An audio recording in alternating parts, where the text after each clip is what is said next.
değil zərdən. Yeri salar söz dəyərdən, şapalaq tək sözü hərdən sağ bırakır, sol çəkir. Daha nəfər çəkirsən, bir almış gəlsinlər. Bax, bax, bax. Çok güzel ha. Nasıl okuyorsun ha?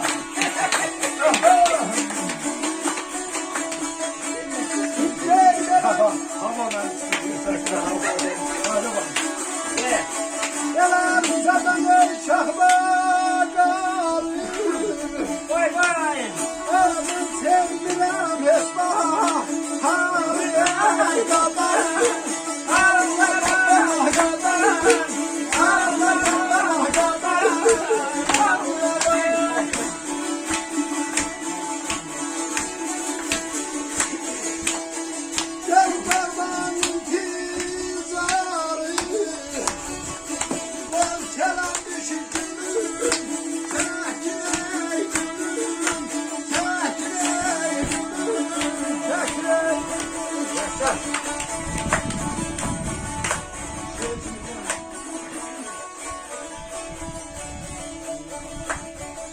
Ərisə də şaxta qarı, mən sevmirəm ilk baharı.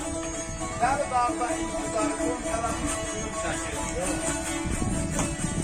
Bədlər sözdə uzaq, daşıyıram arana dağ.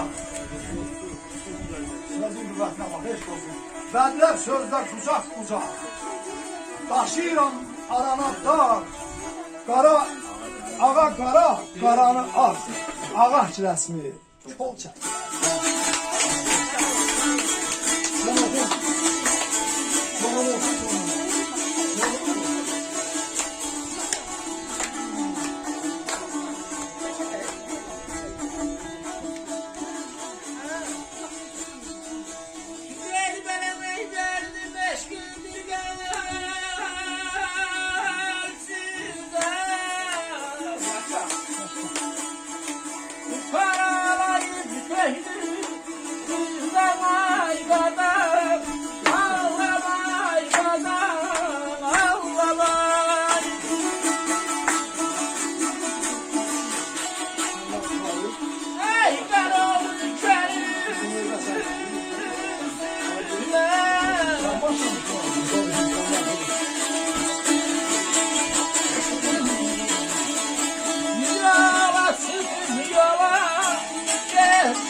Eşki verdim bir gəlib sizə.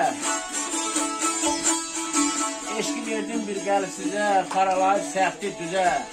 Əkbər oğlu köylü sizə yola çıxıb. Yolda gedir.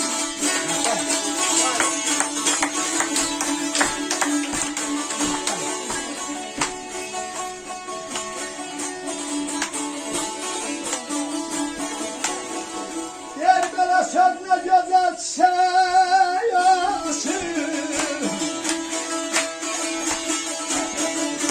Hər tərəfə yatır, saçın ay qabar.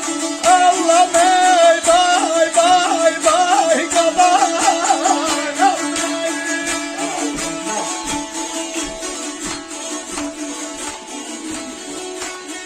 Bırakım üstüme karışır.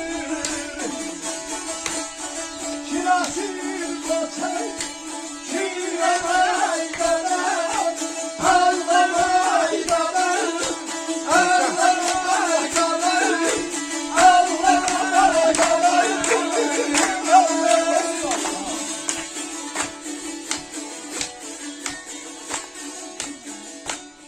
Söz ne güzel çiçek açır. Her tarafa ətir saçır. Qol açıb üstümə qaçır. Şirəsini al yeyirəm sözümüz şirəli, tatlı, tuzlu olsun. Sağ olun. Sağ olun. Sağ olun. İcazənizlə hamısını oxusaq ləzzət olmayacaq.